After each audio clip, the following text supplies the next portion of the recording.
Sometimes you go through the trials and the suffering to Yeah. build. God's building something in you. And sometimes where you always go back to the same sin or whatever, you're pausing your own progress, right? You're depleting your faith. You're trusting in this thing. You're putting your faith there. So of course you're not going to reach your full potential. Of course things aren't going to change that much if you Right. just keep going back to that thing that you know is detrimental to you. Come on. Right? So if you're walking upright, then that's kind of a confirmation of this must be a trial, right? Because I can't think of anything I need to repent of. I've prayed, I've asked God, and nothing is revealed over Yeah. a span of time, yet you're still suffering. And that's a trial. That's something you need to just endure.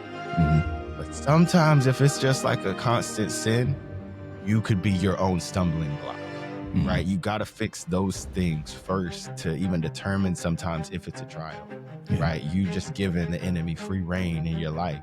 Yeah. You're just putting the shackles back on yourself and then asking God, why can't I move? Yeah. Well, you putting the shackles on yourself. You're putting yourself in chains. Like what? Yeah. How about you put your faith in me and then come on? Then Right. I'll bring you up. But you got to Right. take them shackles off.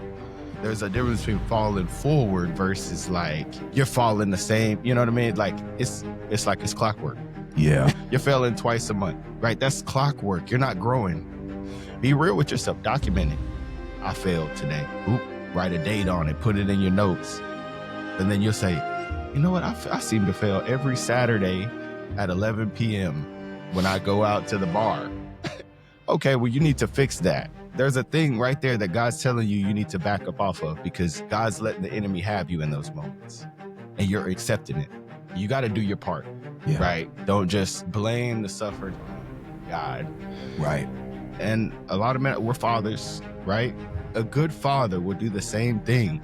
Like your kids come, hey man, can I get, let's imagine it's a older kid. He's always asking for $20. He takes the $20. He goes and wastes it on something that you know is just dumb. Yeah. And then he comes right back. Can I get $20, man? I'm struggling. You're like, no, you can't get $20. But you see him really working and it's just a hard time and he's doing everything. It's just he's running on bad time. He got a flat tire. Next thing, the other tire's flat. You know, you're going to be willing to help that. But if it's just you causing it, I'm actually helping you by withholding. That way you can grow out of this. You need to see that this ain't going to get you nowhere. Sometimes it'll take 6 months of you just staying in the same place for you to realize, you know what, maybe I'm doing something. Time will soften your pride a little bit, which will then let God go. Now you see how much of a waste of time that is. Yeah. Now come on, take a few steps up with me and ask God to reveal these things to you. Because sometimes we are our own worst enemy.